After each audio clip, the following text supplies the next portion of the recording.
welcome to It's Just That Simple. And joining me is my co-host, the lovely and effervescent Michelle Wilson. And Michelle, good to have you with us. Thank you for having me. How are you doing? I am doing well. It's been a little while since we have seen each other, but it's good to see you here today. And we've got, I think, a very important topic that you have brought to the table. And there are all kinds of schemes this election year. Yes, and it's pretty amazing. I don't know if you're aware that recently, a couple of weeks ago, that Yahoo had a really major data breach, and so it was like, I think, 500 million names, personal information, and so I just thought it was appropriate, since the elections are coming up, what type of schemes are going on during the election season, and just really make folks aware that this could be happening. Well, before we get into the topic, let's just touch upon the Yahoo thing very quickly.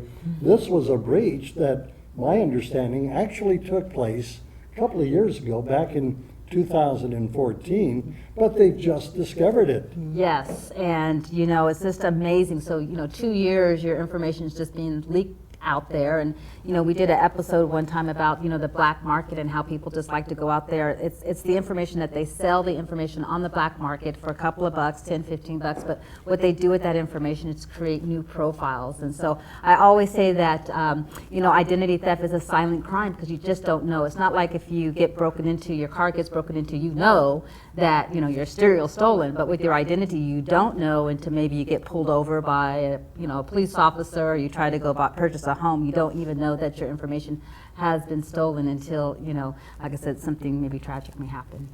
Well, if you take just the simple math of the thousands upon thousands of people, the millions of people that had their data breached, and if you do that at $10 or $15 a pop, and if you do the multiplication, carry the one, divide, and it's a lot of money. It's a lot of money, and thieves know it's easier to steal personal information than to go into a bank and bank robbers. I mean, that's what they do now. The internet is just a place where they're there. The thieves are there, and it's just a lot easier to break in to get people's information than to go into a bank these days. All right, so it's election schemes, election era. This is the time, like we said, it's the election. A lot of schemes going out. What's on the agenda?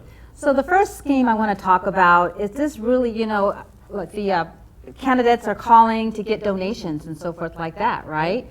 And so you may get a phone call saying that they're representing a particular candidate, and it's really a scammer who's really just trying to get your credit card and bill your credit card and get your information. So the Better Business Bureau says, if you get any type of phone calls, asking for donations, do not give your information over the phone. Just hang up and actually call that candidate's office and see, if you do want to give a donation, call them directly, but don't call if someone's calling you.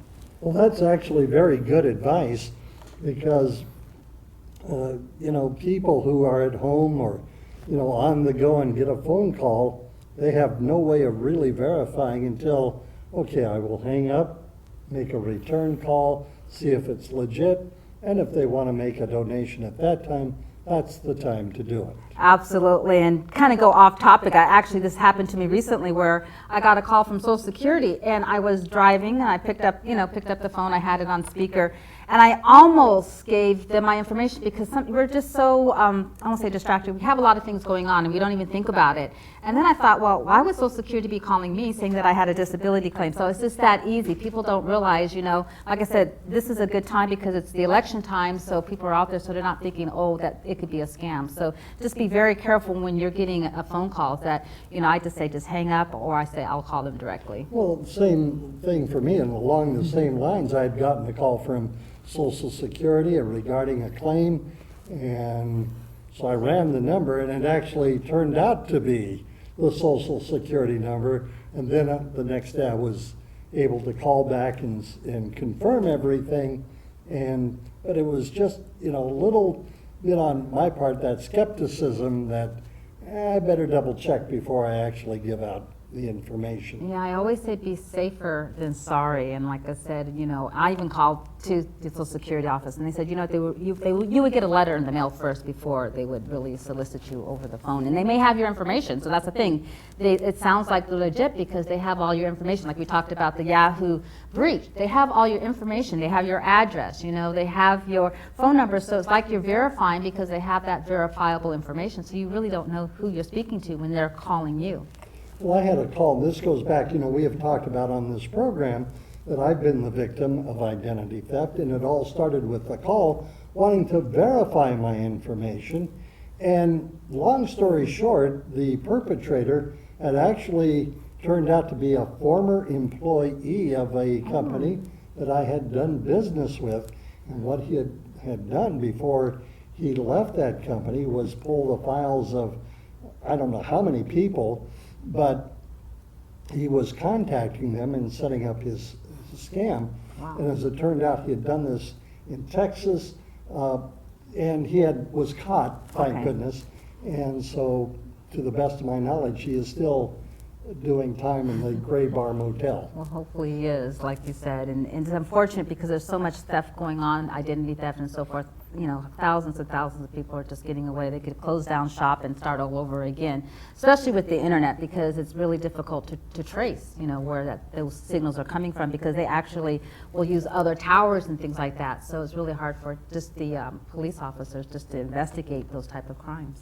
Okay, so don't give out your credit card or checking information over the phone if a potential candidate is calling your home or your cell phone. Yes, so that is tip number 1. So what is tip number 2? Well, there's also scammers who are calling saying, hey, you need to be re-registered, that you're no longer on the registration and you need to be re-registered. So that Better Business Bureau says be very careful. It's a red flag. They're not going to call you to say that you need to re-register. So once again, call up and call the state to see if you are registered. So once again, it's really those inbound calls, and they're going to say something. So that's another scam, that you need to be registered because you were taken off the list. All right, and you can always verify that by making a phone call to the county registrar's office to Exactly. verify. Right, exactly. And that's why I say just take that extra step to verify. Okay, tip number 3. And there's also surveys. So I remember my first job was actually, I used to call up and during the election time and we got surveys and so forth. Well, now it's a scam, and they're saying that if you take the survey, you'll get a free gift. So there you go. They're going to get your information, get your credit card information, and the hook. So just be careful, because I remember when I had my first job when I was 16, we used to call just to see, where people's interests were and so forth like that. But really, nowadays, I say, it's a scam. I wouldn't, answer those questions, especially if they're asking for any type of personal information or credit card. Another thing that I have started doing, well, actually, I shouldn't say started, I've been doing it for quite a while. Sometimes a little off topic, but I think it falls within the general category here. If you go to a supermarket or a department store and outside, you have somebody collecting signatures on a petition. Yes. I automatically say I don't sign petitions, because sometimes, and probably the vast majority, they're very legitimate, but you never know, and they could be gathering your information. That's so true. And actually, my daughter was working part-time, and they actually verify those signatures on the legit side. So, if they can't read the signatures and so forth, they can't even use those signatures. But, I'm sure, there's, the thieves out there, scammers out there, always thinking of a way to get by, So that's very possible. And a lot of these people do it professionally too, because I've been to a local store and you'll see this guy out there, well, save the rainforest, and the next week it's, let's chop down the trees in the rainforest. Yeah, it's the sign of the times, like you said, and they're professionals, right? That's so, right. So we don't know. When we have a big heart, as a society, we want to help out and so forth, but yeah, you just got to be careful these days. All right, so what's our next tip? So the next one is it's called vote by phone. They're actually calling and say, hey, you can vote by phone, and that's not true. You can't vote over the phone. They have ballots that you can actually mail in and so forth, or you have to go directly down to the voting center, but you can't vote by phone. So that's probably the fourth one I think we talked about, yeah. All right. Any other tips? That's it, really just be very, I won't say skeptical, just be cautious and careful, especially around this time during the election season, because like I said, we're just really thinking about, listening to the debates and things like that, and not, when people are calling us over the phone, we're just so easily to give out information. Just be very cautious these days about giving out information over the phone. All right, so let's go back and review the tips that you have presented for us today. So really just be aware of the type of scam. So the one type of scam is, like we said, vote by phone. You can't vote over the phone.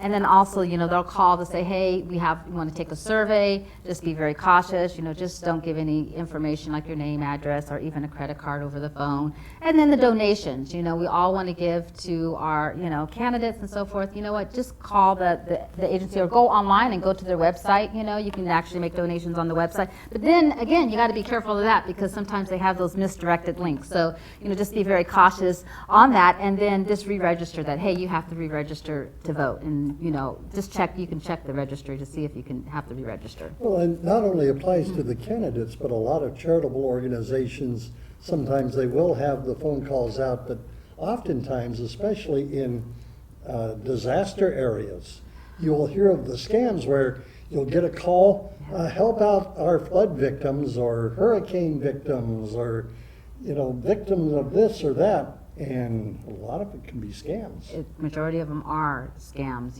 They are disasters. It's kind of sad that the predators will take advantage of situations like that. But yeah, they'll set up any way to make extra money. I won't say extra money. Make money that doesn't really require work. They'll try to figure out. They're always, I think, a few steps ahead of us. Well, here again, my advice, at least the way I approach it, if I want to contribute to, say, a flood victim or victims, say in New Orleans, like we had a few years ago, or in Florida, or Haiti, or whatever, call the agency directly. Right. And that way you're talking to a bona fide representative. Yeah, and like I said earlier, I almost made the mistake of giving out information. So if you do, I always say have some type of protection, just in case. You just, with the internet, with the telephones, with this, there's just so many different ways that we communicate. And like I said, we talked about the Yahoo breach.